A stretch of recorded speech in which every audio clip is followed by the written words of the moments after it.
Vice President Dr. Marmaduke Bonilla has assured some appointees in the previous administration will be legally held accountable for their stewardship.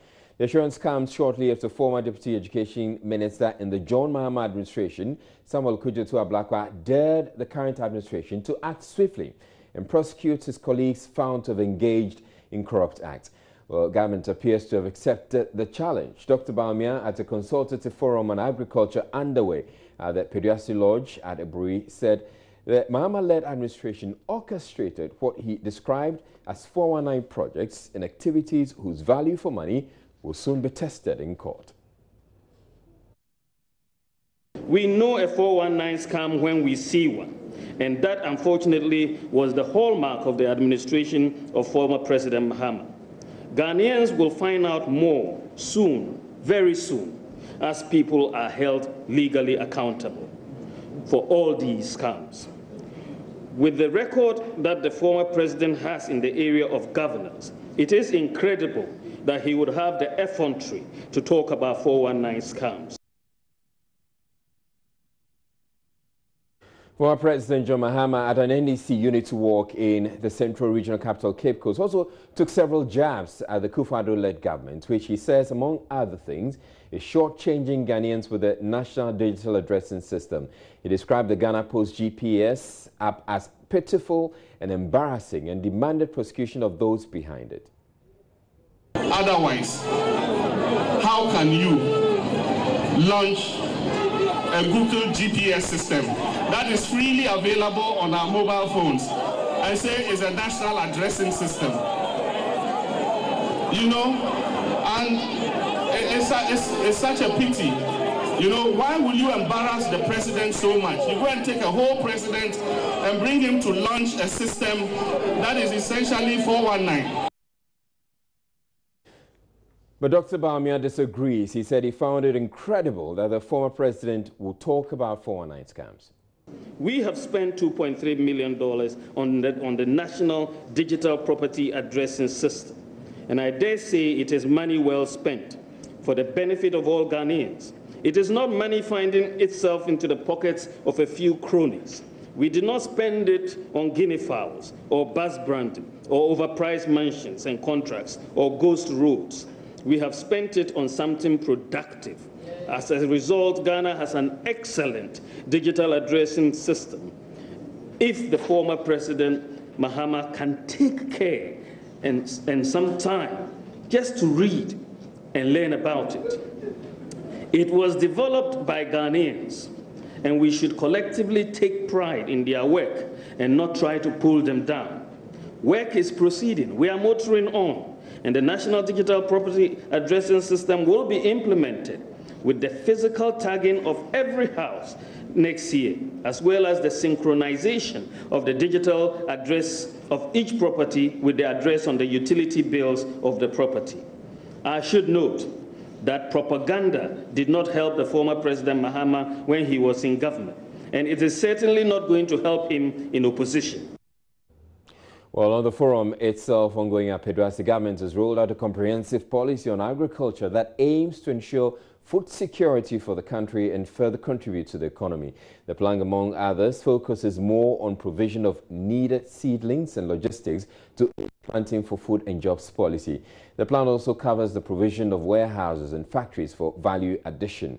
Vice President Dr. Bonilla, who disclosed this at the two-day consultative forum, said government is determined to ensure the success of the program. He pledged a special attention to agric in the 2018 budget. Minister for Food and Agriculture, Dr. Owusu says the needed impact expected from the Planting for Food and Jobs program may not be felt if the needed inputs are not provided. Food and Agriculture Sector Development Policy, FASDEP, and the Medium-Term Agricultural Sector Investment Plan, METASEP 1 and 2, are the latest examples of such attempts. The failure of these efforts to impact positively on agriculture can be attributed to the lack of political will. Ladies and gentlemen, this government is determined to make a difference. Both the President, His Excellency Nana Addo Dankwa Akufo-Addo, and the Vice President are leading the charge for pursuing agricultural transformation. Today's event is a clear manifestation of the commitment to the genuine effort to promote agriculture. They are both of the strong conviction that any effort towards development of the economy can only be based on the sustainable growth of agriculture.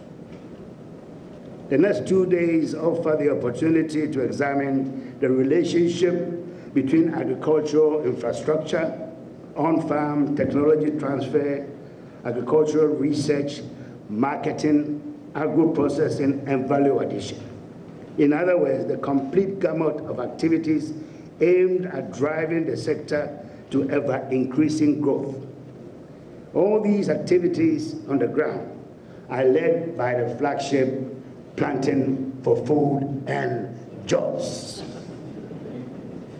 a vision of the President of the Republic, which has been initiated and implemented in the first year of this administration with such stunning success.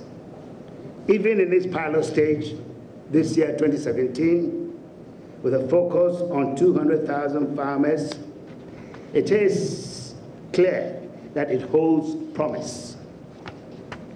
The target to reach a minimum of 1.5 million of our 5 million farmers by 2020 cannot make the needed impact without the requisite investments in roads, marketing facilities, agro-processing, and other supporting infrastructure.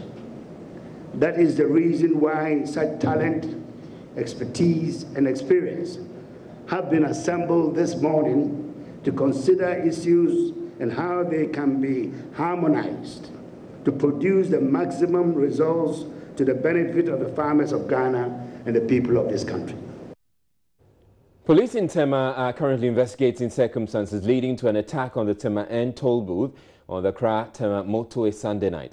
3 unidentified men with locally manufactured weapons allegedly attacked the booth at about 9:30 p.m. and made away with 45,000 Ghana cedis. Correspondent Coby Nkrumah sent in the following report. Although there was a policeman on duty, he says he did not see the 3 men attacking the toll booth attendants. According to the Tema Regional Police PRO ASP Joseph Benefodakwa, they're working hard to get to the bottom of this crime. On the 5th of November, that was yesterday, around 9:30 p.m., we had a report from the supervisor of the toll booth, Coby Nkrumah, that he was attacked by 3 men armed with a locally made pistol, and that they made away with 45,000 Ghana cedis, being the proceeds from Friday to the Sunday evening. So immediately we had this report. We went to the scene, and on arrival and upon inspection, we found out that 2 of the doors were secured with burglar proof, and then the safe too was open. ASP Joseph Benefodakwa says both the supervisor at the booth and the policeman on duty last night have been picked up to assist in investigation. He says the Tema command will continue to provide security at the booth. According to him, when the men came, the doors were opened, and then he had also then not locked the safe. The safe was also opened, so they made away with the money. So we also questioned the policeman on duty there, and according to the policeman, he never saw any robbers attacking the supervisor because he was at the other side of the booth. So quickly we took these 2 people, the supervisor and the policeman, for investigation. So as I speak with you, the 2 people are under investigation. We are investigating the issue at the Tema Regional Command. Some booth attendants who spoke off record say the attack puts their lives in danger. Reliable sources tell Joy News that police patrol teams no longer patrol the motorway, giving robbers enough space to operate. Coby Nkrumah's report for Joy News. Now we're taking a break here on Joy News Prime, but you've heard already what the former President John Mahama has had to say about the Ghana post-GPS system and what the Vice President has had to say. But you haven't heard the last of it. Later on in the bulletin, in fact, after the break, we're bringing you some analysis of what exactly you have to take out of the conversation. Also in the bulletin, President Kwadwo makes yet another promise to fight political vigilantism, describing the perpetrators as criminals. Stay tuned, we'll be back in a bit.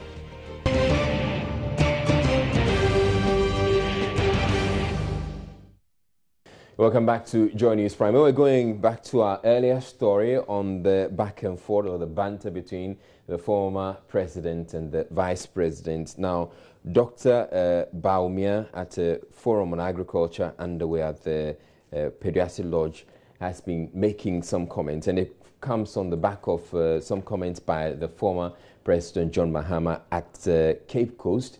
That was over the weekend. He had indicated that the GPS or the Ghana post-GPS app that government paid quite a bit of money for, it's not worth the money that was paid, and he described it as 419. Let's just listen to what he had to say. Otherwise, how can you launch a Google GPS system that is freely available on our mobile phones and say it's a national addressing system? You know, and it's such a pity. You know, why will you embarrass the president so much? You go and take a whole president and bring him to launch a system that is essentially 419. Well, so that was former President John Mahama taking quite a few jabs at the Kwadwo-led government. Now, Dr. Bawumia disagrees with all that he's had to say. He said he found it incredible the former president would talk about 419 scams, and he says that he doesn't believe that the former president knew what he was talking about. Spent $2.3 million on the National Digital Property Addressing System, and I dare say it is money well spent for the benefit of all Ghanaians. It is not money finding itself into the pockets of a few cronies. We did not spend it on guinea fowls or bus branding or overpriced mansions and contracts or ghost roads. We have spent it on something productive. As a result, Ghana has an excellent digital addressing system. If the former President Mahama can take care and some time just to read and learn about it. Right, so I have in the studio with me, I'm sure you're pretty confused about who's saying what, but I have in the studio with me Coby Nkrumah. He's with the digital team here at Multimedia, and they know all about these apps, and they've developed several apps for the Multimedia Group, including My Joy Online app. Welcome, Coby. So we've heard what the former president has had to say. We've also heard what the vice president is saying. We are trying to understand who's actually telling us the truth. Can we just say, or how fair is it for the former president to say that this is just an application that was freely available to anybody, and yet government has gone to pay, you know, millions of dollars on it? How fair is that? Well, it's not fair because it's an app that was developed. Naturally, developers need to be paid. And I know he's probably saying that it was free. It's free because he's probably looking at it from the navigational point of view, which is like, because I'm sure he's looking, and several other people have said that if I could send my location via WhatsApp to somebody, and they could use or rely on that location to bring them, or to drive them straight to wherever I am. Why do we develop something and say it's new? What they developed was an addressing system, which is essentially something that's supposed to give your location an identity, so a unique ID. So say where I live, for instance, I don't have a street name. So when I enter my Ghana Post GPS and then I generate a digital address, I get a unique address, which is unique to only my location. So, but naturally there are problems with the app. A lot of people have identified problems with the app, granted. But then, as is every app that has just been developed, it has time to grow. Although, I mean, I'm personally of the view that the infrastructure should have been fixed before the app was developed. But then again, you know, you might say it's a bit overrated right now. A lot of people, like, for the money that was paid for it, I think it's too much. It could have been better. What would you have expected? And are we jumping the gun by talking about its shortcomings when really, as you indicated yourself, that the app has not been fully developed? Yes. One, I would have expected that the digital address would work on other platforms, like Google Maps, for instance. So say you send me your digital address. I can't enter that digital address in Google Maps or Uber, for instance. I've heard that they say it's a feature that's going to roll out later. But then why launch it full scale now if that feature is not ready? Because that's the essence of the application. So I understand why a lot of people have challenges with it, because the essential use of an address is so you can share it, so people can find you. And if I'm going to have to find you using the same app that I used to generate that app, it defeats the purpose. If I don't have Ghana Post GPS, that address is practically useless. So, you know, that's why the vice president also be in his defense say that, hey, you don't know what you're talking about, because we know where the app is going to be, let's say a year or two from now. You don't know. And I'm sitting here, I don't know the blueprint for the application. So I'm also going to sit down and say the app is not really worth the amount of money that you spent on it. So I think they should really give, or they should have waited, rolled out most of the stuff, just call the app a beta, have you know, some beta testers work on it in the meantime, but they rushed to push it out. So naturally everybody's going to go like, this application is not worth it. But do you foresee a situation where we're going to have this thing work as well as those who put it together, as well as those put it together intended? I hope so, because as far as I'm concerned, there's still certain bugs that were identified on launch that are still there. And if it's going to take them that long to fix those basic bugs, I wonder how long it will take to deploy the main features that we're all looking for. Now, you've talked about the fact that if you've identified some issues with it, as tech experts, you probably should approach them and tell them, have you made such approach? Because you're talking about the bugs that need to be fixed. So one thing too that is not readily available in the application is a bug reporting portal, which any beta application should have. So if you have a problem, you can just quickly press it and then go and report that bug. The only place you have access to do that right now is in the Play Store or the App Store. You know, you go to the Play Store, there's a place where you can review the app or drop a comment or two. So, you know, a couple of us have dropped our comments of what we think should be fixed. But I think it should have been in the app, so where you face a problem, you can just sort of give them a report. And then there's a chronology of events of what you went through that's sent to the app developer. All right.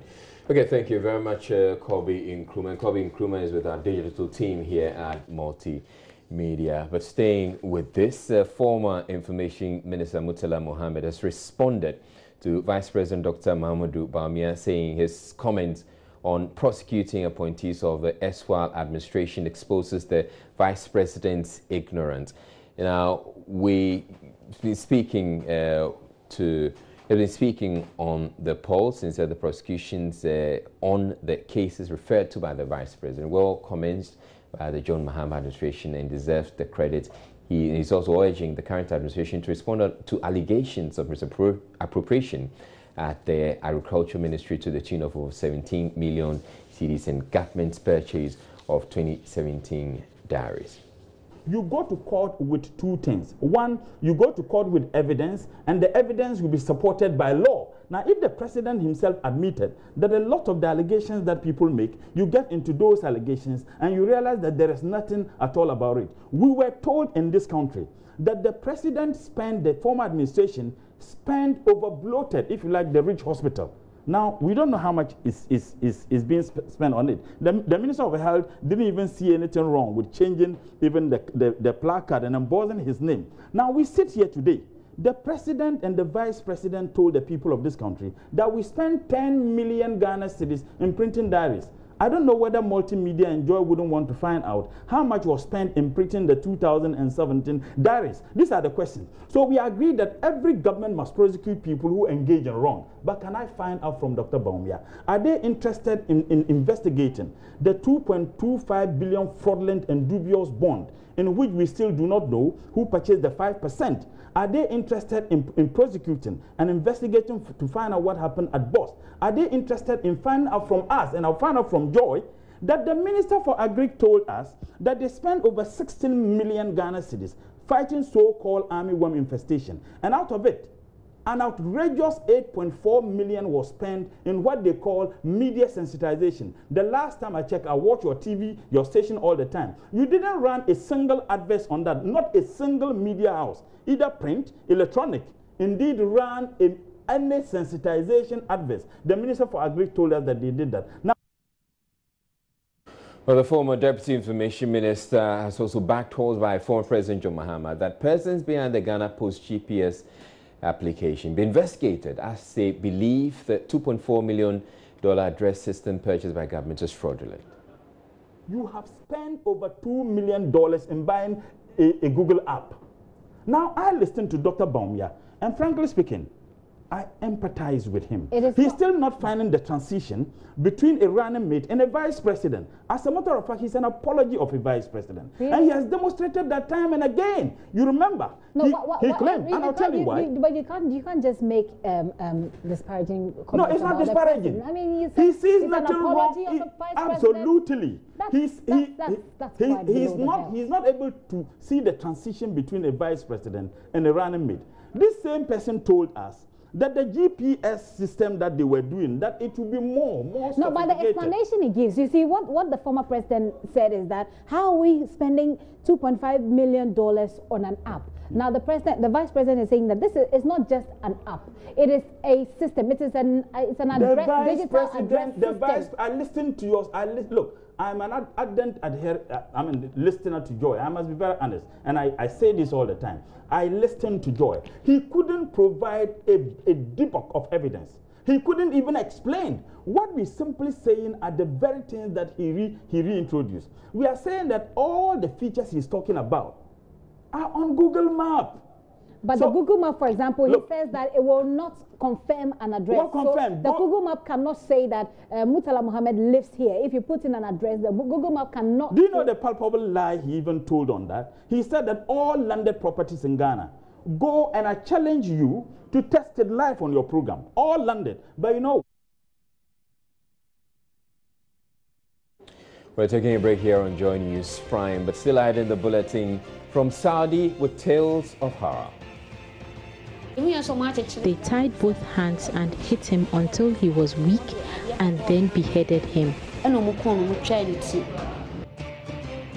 We'll be hearing the story of some Ghanaians who say they continue to endure the brutalities at the hands of the employers in Saudi Arabia despite government efforts to stop Ghanaians from falling victim to the recruitment agencies luring them there. But up next in business, government describes energy sector bonds as successful. It says it will continue to mobilize funds until all the legacy debts in the sector are cleared. Stay tuned, we'll be back in a bit.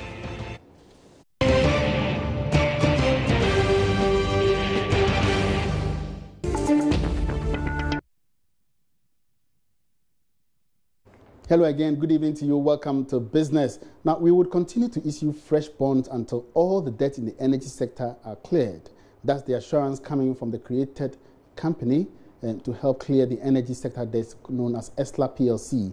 This follows the inability of managers of the bond sales, Standard Chartered Bank and Fidelity Bank, to raise the entire amount targeted in the 10-year paper closed last Friday after 2 extensions. There's more in the following Business Desk report.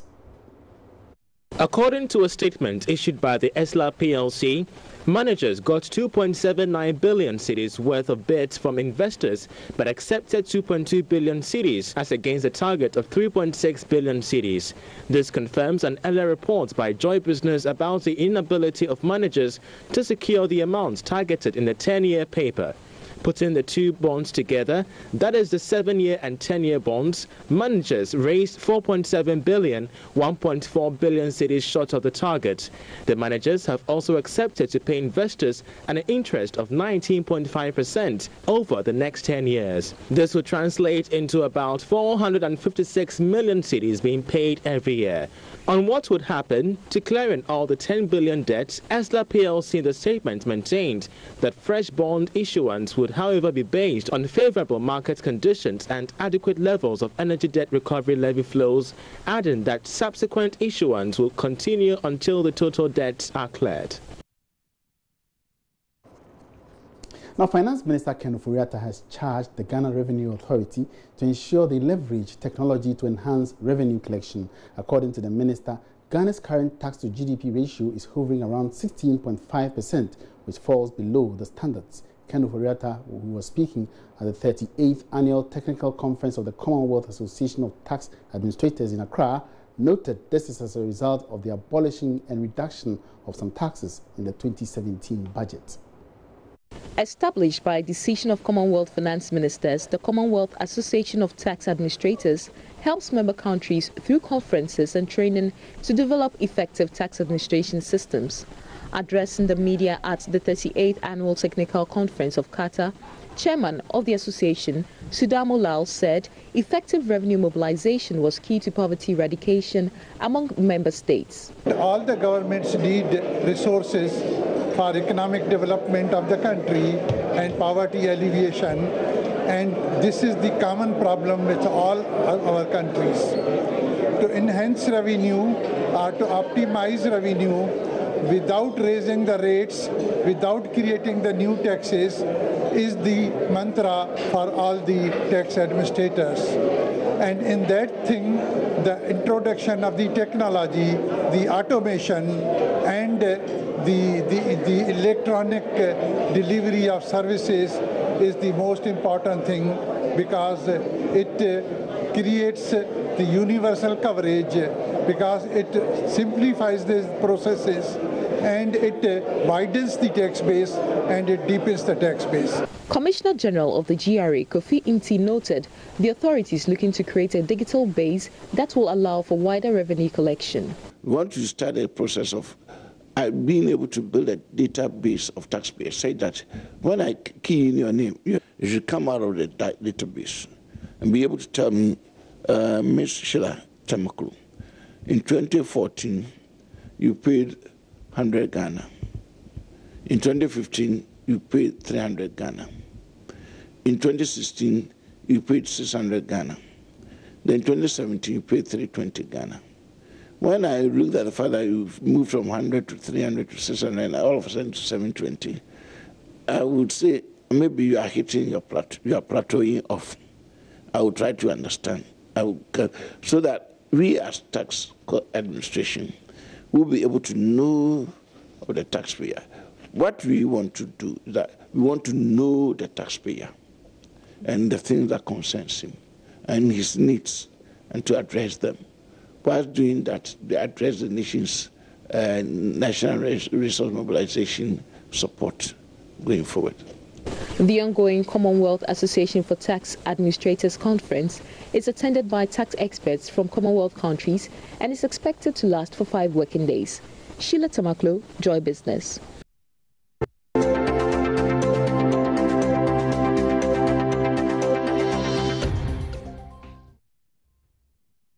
And the countdown for the 2018 budget presentation is here.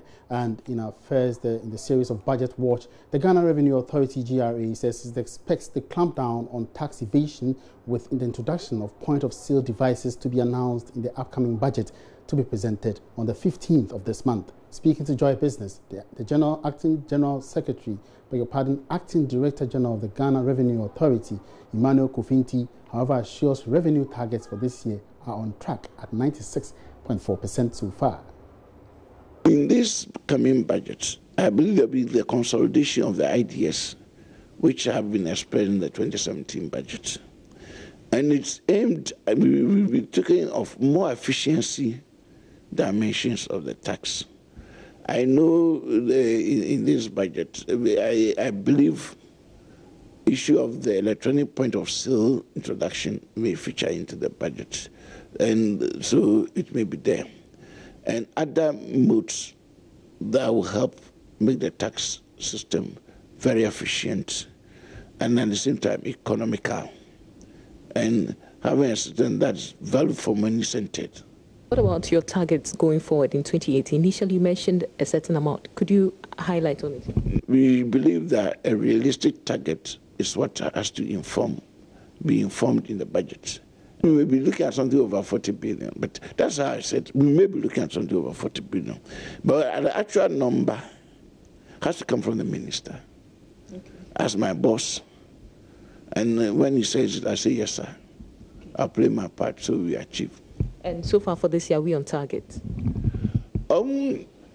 As at September, we are below the target by 3.6%. So that we are done about 96.4% of the target. We are aiming to still do our best to achieve the target. It was a very, very big challenge target.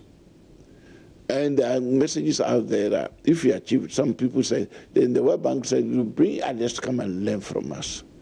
But so that was the extent of the target. And so you have such a huge challenge thing. And we've done over 96% of it. It means that we've done a lot. And so let's see how it goes. The October numbers, we are not piecing them together. I may know the trend by the end of the week. But then we were on an upward trajectory, moving closer and closer to the target. So at the point in time by June, we were like negative 5.2, and then we started coming down. Then we got into negative 3.6 as of September. Let's see how the day goes. All right, so you stay with us, Budget Watch, every day when we bring you some more expectations on the 2018 budget. Away from that, the National Investment Bank, NIB, has debunked claims that it will not be able to meet the new minimum capital requirement by next year.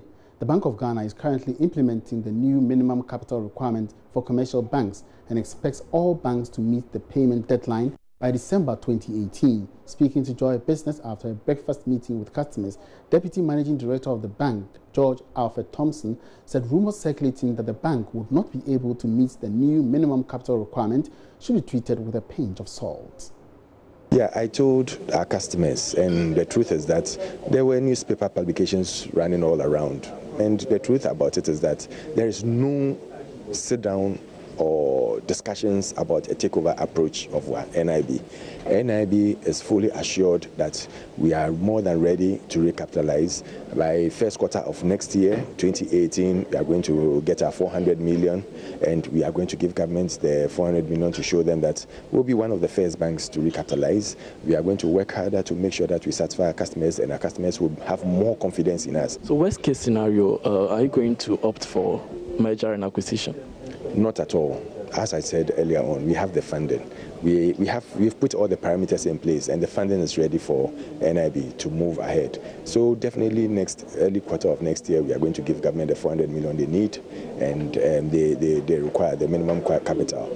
And so I can tell you there's not going to be any merger, there's not going to be any acquisition, and we are ready. That's all we have for you in business tonight. Many thanks for your company. My name is Emmanuel Abuaji. We are free. There's more ahead. Don't go away.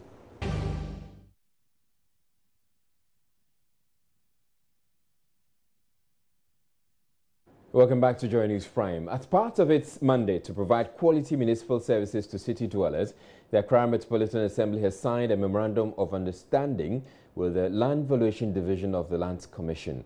The MOU, according to Accra Mayor Mohamed J. Soa, is to enable the Assembly provide a better service in the collection of property rates.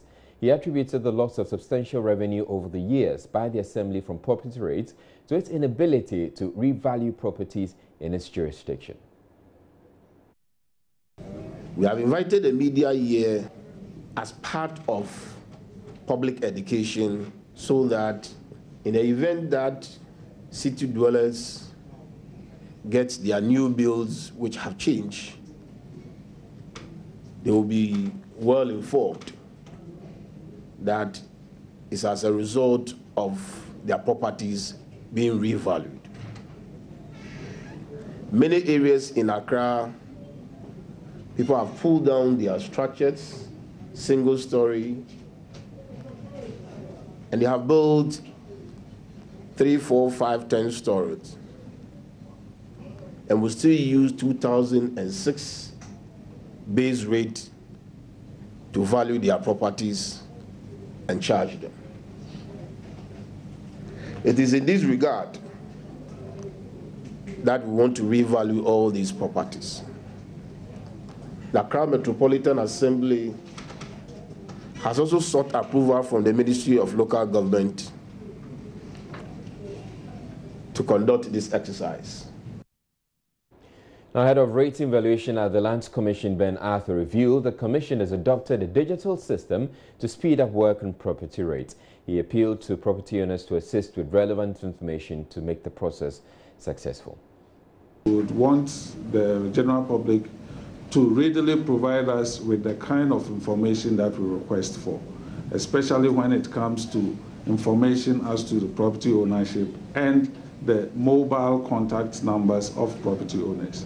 The technology being introduced is such that as time goes on, we should be able to communicate in real time directly with property owners so that we will be able eventually to cut off the human interventions between the assembly and the property owners and be able to communicate directly with property owners through emails and through other means, SMS messages and so on. So there will be a lot of information that will require from property owners as this exercise goes on, and we expect that property owners will cooperate fully with us. And as the Mayor also said, the introduction of this new technology would enable us to also provide this service much quicker, readily, and be able to assist the Assembly going forward.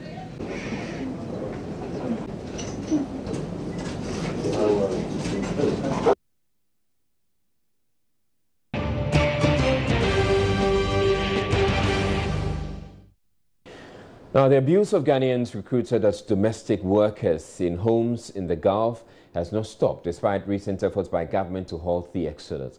The Ministry of Employment and Labour Relations in June announced a temporary ban on such recruitment. But Joy News is learning the recruitment agencies appear to have found a way around the ban and are now recruiting them through countries in the West African sub-region. One lady who returned last Saturday together with 12 others told Joy News she traveled through Togo and Benin to reach Saudi Arabia.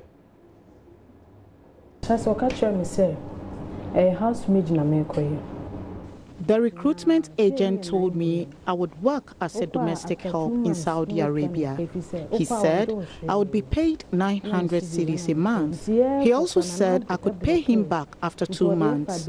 We traveled through Cotonou in Benin because government had blocked our passage in Ghana. At the Aflao border, 3 of us were questioned by immigration officers, and we told them we were attending a funeral in Benin. Earlier, the agent had instructed us to tell immigration officers that we were visiting relatives in Benin. We were sent to the immigration office. There, we were searched and questioned again by the immigration boss at the border. He slapped us several times and even threatened to shoot us, but we still lied and insisted we were attending a funeral and not traveling to Saudi Arabia. Migration no bu ya twitu we so say yanka no kro obekunye nipa bebrebe kan ho na ya ye wo ho na ya betan nti no ka se yemfa agent number ma omona. Later, more people joined us. After a while, the officers allowed us to leave after contacting the agent. We lodged at Cotonou that evening. The agent told us once he had spent money to process our documents, we had no choice but to travel to Saudi Arabia. Afriyie jina hwa yehwa agent na ba no su yemesene to me koda Benin ene o se wono waboye ho kaso o kaso be me asan a na oboa nti kwa na yebeko. Well, in a separate interview, 32-year-old Comfort Obuaje shared some horrifying personal encounters during a 10-month stay in the home in Saudi Arabia she was employed, including the beheading of another Ghanaian, an experience she says left her traumatized. She's been speaking with Adelaide Arthur. She was promised a lucrative job which will transform her life. She trusted the recruitment agent because she believed she would be able to earn enough to cater for her 5 dependents working as a house help in the Saudi capital, Riyadh. But the 32-year-old native of Seshibuakon from the western region had no idea the next 10 months in Saudi Arabia were going to be horrifying. Sebe ya wuntumi mfrɛ abusuani bia na wonya obi number e wo Saudi ho emfrɛ no nto mo gye me bibia efi me nsam na me no motie ti be 1 week time na ma me panyin ni sɛ me nwo me ti. Your passport is taken away once you arrive, and so you are unable to contact family back home. After a week, an elderly woman in the house instructed me to wash my hair, which I did. And then she insisted I strip naked in front of her, which I refused. 3 days later, about 3 men attempted to break into my room in the middle of the night. I was so scared. All I could do was to pray to God not to allow anything bad to happen to me.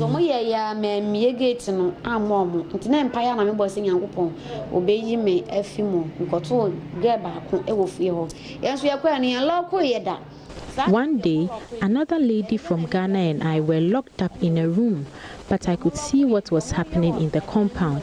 That was when I witnessed the driver, who was also from Ghana, being murdered. They tied both hands and hit him until he was weak and then beheaded him. Into mucha ni tinomba be sa aduma kwa topalazo jadi kan kese no baako na de bae into maame na me sensu e de koma omo e wo adwaye ho to mu wi mo ohoro ya na moja ni nsu na kwa tai gata bi mu ho. The two of us were then instructed to wash off the blood. Both of us escaped after the incident. We met police officers who took us to the Ghana High Commission. That's how I managed to get to Ghana. No mo twetwa enwan no mo de chef fridge no mo se yen konko we so ho nti wana m ka kire again say ye mo kun bla na sa na yen so e bedu ye so nti sa dia o me enwane ene edwane nti edwane lock na ekosia police for no mo de kokoma Ghana embassy for ti Ghana embassy for na e de yadom a ene o mo de aba bedu Ghana krodue nti ge mpoko hu ye e was Saudi. She admits she and other ladies made a grave mistake traveling to Saudi Arabia, but wants government to put in a lot more effort in getting those still trapped in the Gulf state to return home. Deportation center ho nti the extra Ghana ban ne say yo hu ye mobile na ya ba bedu Ghana krodue mu ya danfo ba kon no kokodu ye ne madam na yi ni tinwi obu ni samwara obu ni na mwara yi ne moto mo yi na se aka ho. There are so many Ghanaians at the deportation center in Saudi Arabia. A lady I know is unable to return because the woman she lives with has refused to allow her to leave. Government should not punish us for mistakes we have made. They should help us return home because many are suffering. Some of the ladies have been affected mentally. Nti se ne yesre Ghana ban says what yen kan dia yesre na Ghana mana ya aso den na yakwa kogu Saudi ho no amo hwe aso den so ntwe aso yesre Ghana ban mpanyfo Ghana say omo ni yam na yenua mo so aka ho no omo konkofo omo mra Ghana ye pa won chel bebre na Ghana fo ye kwa tetim ebi abodam ubedu ba bi e wona bebre abodam e man bebre abodam ye hwe na so untumi nya adwuma ka so yare ani abo pane e bone. Now, her only wish is to pick up a skill that will enable her provide for her children.